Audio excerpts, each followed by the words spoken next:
मज नंबर 1 है जी, ये भी ग्वाल च काम देवेगी।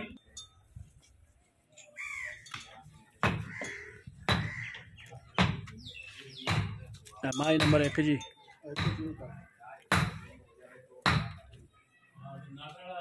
मज नंबर 2।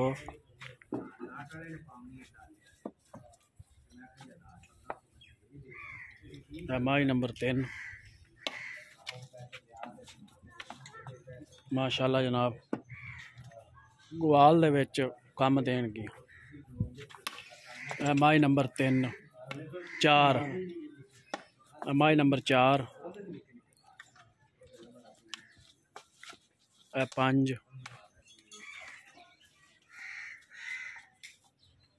माशाल्लाह खूबसूरत मझां ने जनाब ग्वाल दियां। 6।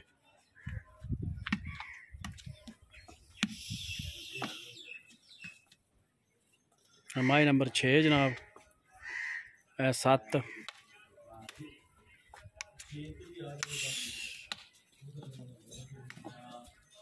मज नंबर 7। मज नंबर 8। 9 ग्वाल दियां मझां। 10। मज नंबर 10।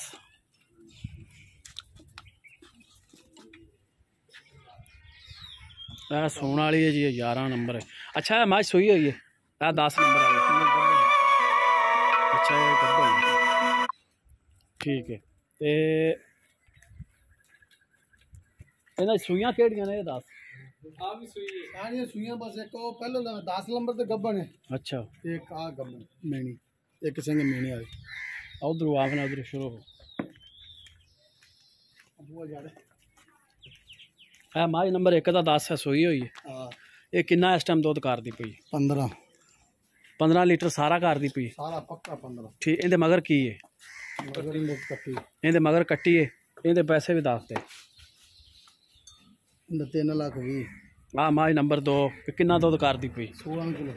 16 किलो पक्का कर दी पई? पक्का क्या है पक्का। इहदे मगर की है? कट्टी। इहदे मगर भी कट्टी है। इहदे भी पैसे दस। 340। इहदा 340। मज नंबर 3। इहदे मगर की है? इहदे मगर कट्टा। इहदे मगर कट्टा। इहदे दुध किन्ना? 16 पक्का।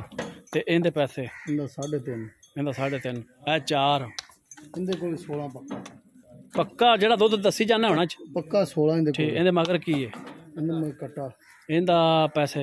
इहदा 2,90,000। इहदा 290। मज नंबर 5। इहदे किन्ने? इहदा 13 किलो दुध। ते मगर? मगर इहदे कट्टी होना। कट्टी। अच्छा इहदे मगर भी कट्टी है। ते इहदे पैसे? इहदा 290। इहदा 290। हां 2 दिन ते 6 नंबर। ये सूई है गब्बन है? सूई है। इहदे हेठ दुध किन्ना? 14।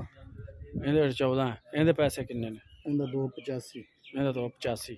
मज नंबर 7। हां गब्बन है। ये गब्बन है ठीक हो गया। इहदे किन्ने पैसे? इहदा 310। इहदा 310 सिंह दी वजह तू? हां ठीक है।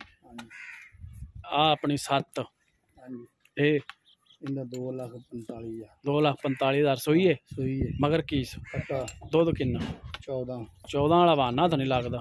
12 पक्का ठंडा। अच्छा 12 है ठीक हो गया। ते आ जेड़ी आ माड़ो जी इहदे थले 14।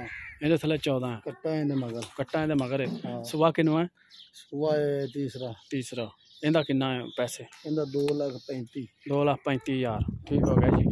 मज सुमन वाली है? हां इहदी कच्ची है जी। ये कच्ची। भैया 10 नंबर आ। 10 नंबर ते किन्ने पैसे? इहदा 2,45,000। 2,45,000। ये मज से मगर की? ये सुमन है। अच्छा ये सुमन वाली किन्ने दिन लै जाएगी बल्कि पूरी? ले आइए जी आप 6 हफ्ता ले आइए। ठीक हो गया जी। लो जी ये सारियां मझां दे विचों एक मज सुमन वाली है, बाकी सारा रेट है 2 सुमन वालियां ने। ये जनाब ग्वाल दे विच कम अगर किसी भी मेरे बेली सज्जन नूं पसंद आवन राबता कर सकदा है। मिलांगे जनाब अगली नवी वीडियो च। अल्लाह हाफिज़। पाकिस्तान जिंदाबाद। बल्कि बच्चे तुहानूं इन्हां दे विखा दिन्ने। उन्हां मझां दे बच्चे ने जेहड़ियां सूईयां होईयां ने।